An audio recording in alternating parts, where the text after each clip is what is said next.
And today's gratuitous food shot is yakiniku.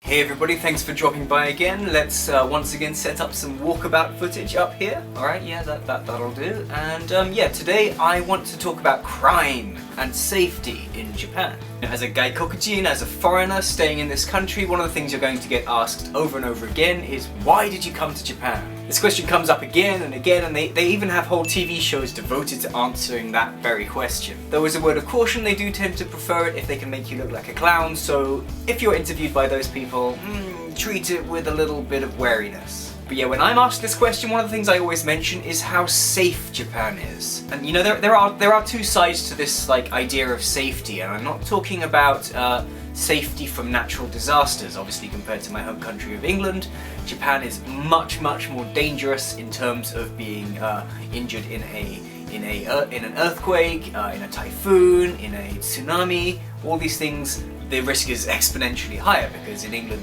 we very rarely have extreme weather events. So yes, what I'm really talking about when I mention safety is to be safe from crime. The crime rate in Japan is very low, and that's absolutely one of the best things about living here. Well, I'm not trying to say that, you know, in the West or in England you're likely to be a victim of violent crime, although some Japanese people do seem to have that image, especially of the US. But you know, I did get mugged while I lived in London. Most people I know have been a victim of some kind of crime, maybe not violent crime, but pickpocketing or you know, they had their house or apartment broken into at some point. So, you know, absolutely the image is Japan is much safer. The people are more law-abiding, and you're much less likely to be a victim of crime. Now, of course, this isn't to say that crime doesn't happen. There are still murders, there are still sexual assaults. Can you hear the siren?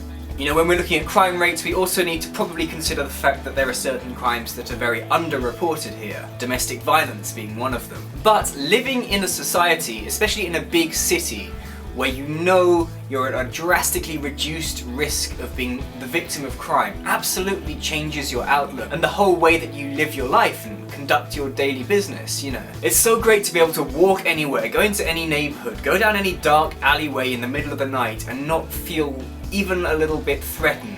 Not only is Tokyo so populous that there are people around in most of the central areas all the time, but you know, it just doesn't feel dangerous, and that feeling is actually very important, I think, for peace of mind when you live in a new place. Naturally, this isn't to say that, you know, common sense can go out of the window, and it's quite common to hear, especially people from other countries who've come here and they've lived for a few years, and they've gotten kind of so used to how things work here that they've gotten very lazy, and then one day they discover they have had their wallets stolen, or you know, they've left their bag on a table at Starbucks, and then they've gone back, you know, so confident that it's going to still be there, and then finding that it's gone.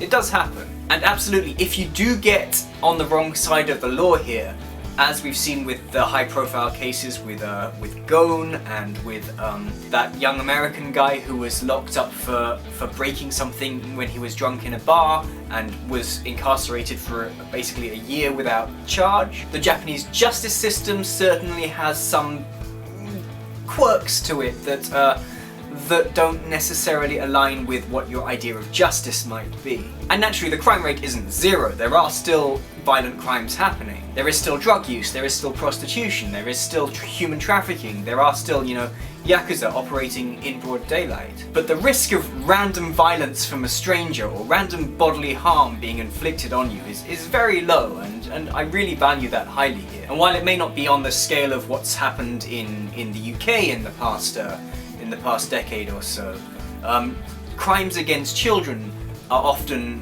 making headlines in really unpleasant ways.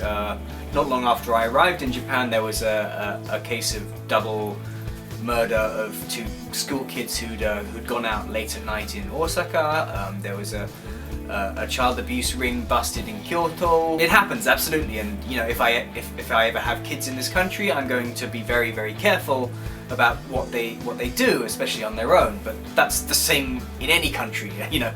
It's not like I would be careless about that if I were back in the UK. But this subject matter is getting, you know, heavier than what I really wanted to cover. So to have a bit of a change of tone, you know, there are certain crimes that people do every day in Japan that are kind of overlooked, you know. The Japanese are quite famous as law-abiding people by and large, and you know that's definitely a narrative they like to push.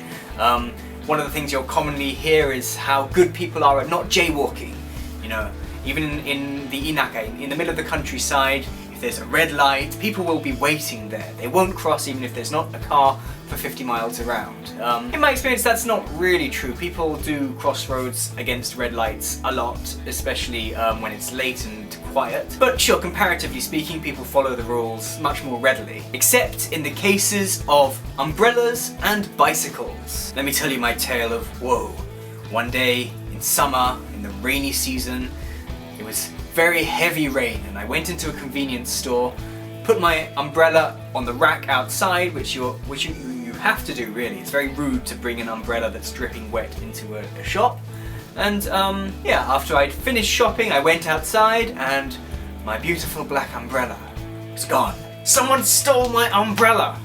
And you know, this is not at all uncommon in Japan. People take umbrellas as if they're public property. It's kind of how they're treated, and you know, by this point I was so used to that idea, even though no one had ever taken one of my umbrellas before, that I had a spare one in my bag, so I didn't get wet on my way home. But I could have. Umbrellas are not public property. Do not steal my umbrella.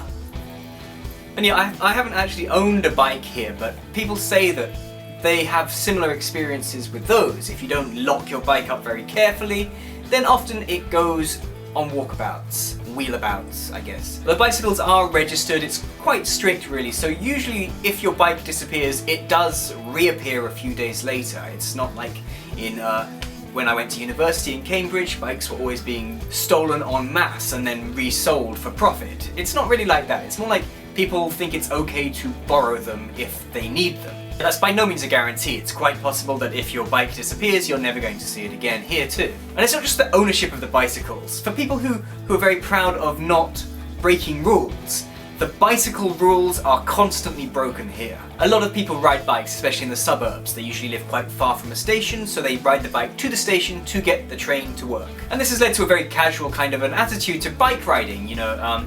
When you actually read the rules that people are supposed to obey in Japan, there's a lot of things that people ignore. So for example, hold the handles with both hands. You're always seeing someone cycling along with an umbrella, or texting in one hand, or even not using either hand while they sit and use their phones. You're supposed to ride in the road unless it really poses a risk to your safety, but people generally default to riding them on the sidewalk or the pavement. And there's even a rule that you can't ride side by side, but people are constantly ignoring that one too. You know, it's not exactly a big deal. The vast majority of the times people do this, nothing really happens. There's no consequences to it, but you know, it only takes one child to jump out in front of a bicycle while somebody's using their phone, and you know, you have an incident that could have been averted. When I first moved here, pavement cyclists did kind of annoy me, but then I have to say, when I went to Seoul in South Korea, you tend to get pavement motorcyclists, and so that kind of put it into perspective a little bit. So yeah, generally you can rely on Japanese people to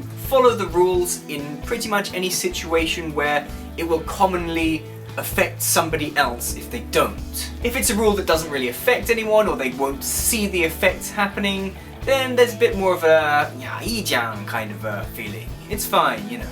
And to get slightly more philosophical about it, you know, the root reasons behind these feelings of safety are the general sense that people are in it together here.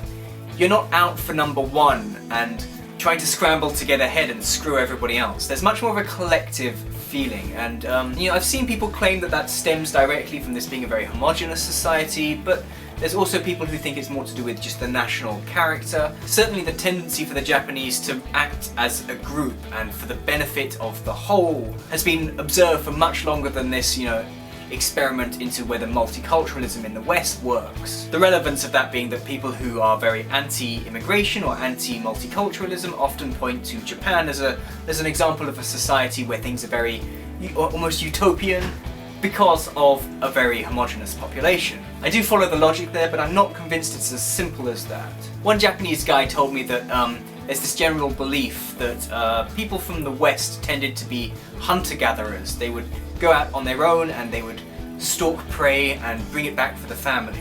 Whereas people from East Asia tended to be farmers and they had to work together as a collective. Now obviously that's a very fanciful simplification, but you know, that's kind of the attitude that people have somewhere intrinsic in their psyche, you know, that they're part of more of a collective whole that works for the group, as opposed to a more individualist society that pushes for, you know, the accomplishments of outstanding individuals to be celebrated most. At the very least, it's something that's quite fun to think about, and at the end of the day, I'm going to keep saying that, you know, one of the main reasons that I like living in Japan is the safety against violent crime, or the possibility of violent crime. That may not be something that's high on the list of priorities for many other people who are looking for a place to live and work, but for me, it matters quite a lot. And you know, it is something that I desperately don't want to see change about Japan, you know. It's something that I really hope they retain as part of their national character going into the future. You know, me as an immigrant, I'm the kind of person that far-right nationalists, both here and overseas, are going to point at and say, look, you're part of a problem, you're going to change the makeup of Japanese society, and they're going to lose that sense of safety and camaraderie that they have. Now, of course, because of my position, I am biased on this point, but I do think that controlled immigration of skilled labourers is a very positive thing for Japan to have. But if it is at the cost of any kind of national character, it must be done with extreme caution and controlled in a way that doesn't have that effect. Which is of course something that's vastly easier to say than to actually implement in policy. From my perspective, although of course nowhere is perfect and there's always room for improvement wherever you go, Japan is doing a lot of things very much right. And yeah, I think that's a nice note to end this video on. I'm off to buy a couple more fishies. That's all for now. See you next time. Bye bye.